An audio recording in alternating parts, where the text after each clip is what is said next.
All right, and good afternoon as promised. And now we do have Frank Turner in the studio. Hey, man, thanks for coming by. Thank you for having me. It's very nice to be here. Yeah, we are stoked to have you back in Mobile to play another show. And really, the person that originally turned me on to you and your music was Pablo. And we were even talking to Pablo earlier. He's been to everyone that you've put on here. But he was telling me back in the day, listen to Million Dead, listen to this. It's not just Tape Deck Heart and whatnot. Excellent. So, yeah, definitely Pablo, a big advocate. He used to work here with us and doesn't anymore, but I'm sure he's stoked about this, and I'm looking forward to seeing him tonight at the show. So we appreciate you coming by. And now, I really like the name of the new album, the Positive Songs for Negative People. Well, thank you very much. It was kind of like, it was one of those things that just kind of dribbled out in a drunken conversation with a friend one evening whilst trying to describe what I do. And immediately started scrabbling for a pen. It just sort of seemed to sum it up nicely for me. You have the good sense to grab a pen, because I know I left some genius moves out there in the world. I'm doing what I do for a living. I have an arcane and complex system of notebooks and pens that exist around me and my person at all possible times, because I've learned many times, learned the hard way about remembering to write stuff down. Well, that's good. That's good that you've got a system. That's always a positive thing. All right. Well, before we jump into this and talk a little bit more, would you like to play a song for us? I'd love to play a song. It's what I do, and it's my favorite thing to do. And I brought a guitar with me as well, so we can make that happen.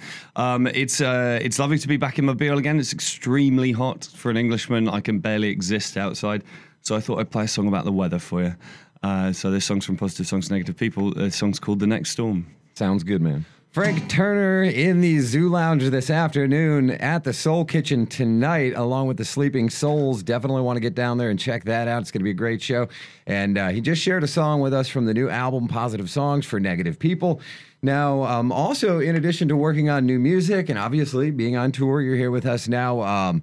We're reading a little bit about the Music Masters Camp. Tell us about this whole campfire punk rock. Yeah, well, so basically the Music Masters thing has been going for a while. They have and they've had an amazing bunch of people go through, like Todd Rundgren and Melissa Aftermayer and all these kind of people, and Richard Thompson, actually, who's one of my favorite guitar players ever.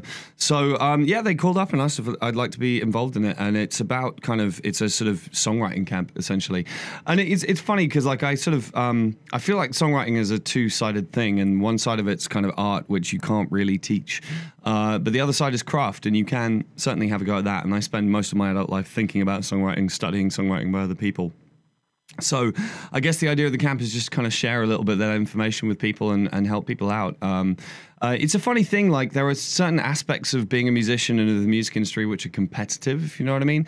And that's always struck me as a bad idea. There's nothing that I love more than somebody who's really good coming up, you know what I mean? And someone who's better than me coming along and teaching me a thing or two about songwriting. There's a guy from the UK called Will Varley who I've been hanging out with for the last couple of years. I found him playing in a bar on New Year's Day, and he's 5-6 years younger than me, and I saw him, and I just immediately recognized somebody who was better at songwriting than me, and then kind of grabbed him and I took him on tour. I got him signed to the record label that I work with, and he's doing really well in the UK right now. So it's if I can kind of share any information I might have gathered over the years, that's a great thing, I think. Yeah, and it helps you grow as well. I mean, when you're helping those, like you said, if you turn down any sort of change, you're obviously not going to change and grow yourself. Well, exactly.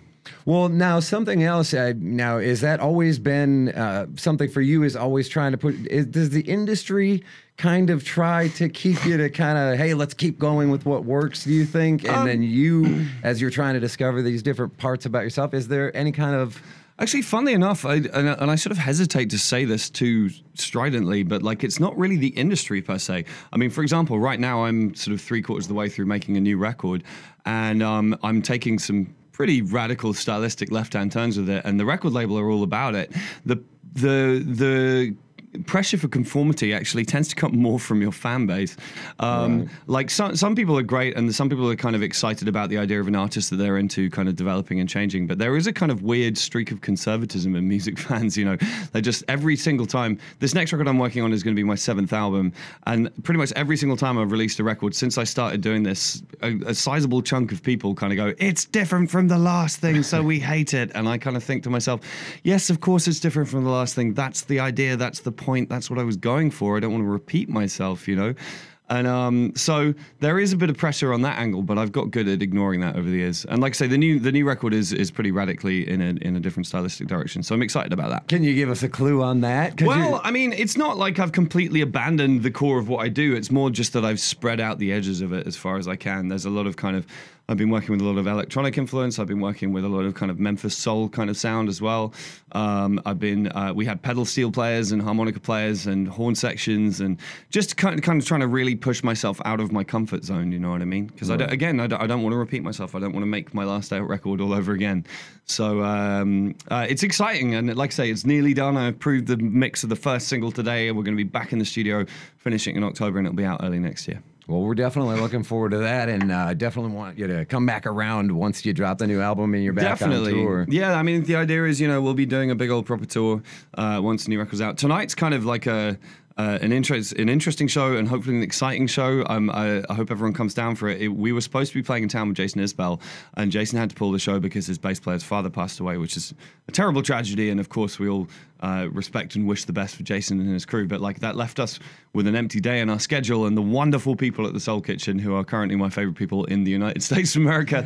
We love them too. Yeah, they got in touch and offered to put on a show tonight. And like when we pulled up in the bus this morning, like we got off the bus and kind of got hugged and got told that it was amazing that we were back. And, it just, to be nearly 5,000 miles away from home, feel welcome like that is a wonderful thing. Yeah, we were down there last night for another show, and that's pretty much what everybody was talking about, how glad that they were that you guys were coming back. And even though, obviously, the unfortunate circumstances there changed things up, which I thought that would be kind of a good, sort of a good idea, too. I kind of wanted to see how that would flow, the two styles there between Jason Isbell. Now, this isn't the only date that you had with them, right? Yeah, we've been out with Jason since the start of the month, actually. And Jason, I cannot say enough nice words about Jason Isbell, aside from the fact that I think he's one of the best songwriters working right now. I think he's a songwriting genius, in my opinion. He's also just a lovely, kind individual and a very inspirational individual. Jason's whole story is that he got sober a few years ago and started releasing solo records. And it was a major thing for him because he'd been a pretty catastrophic alcoholic before that. And whilst I'm not sober myself right now, I've had my issues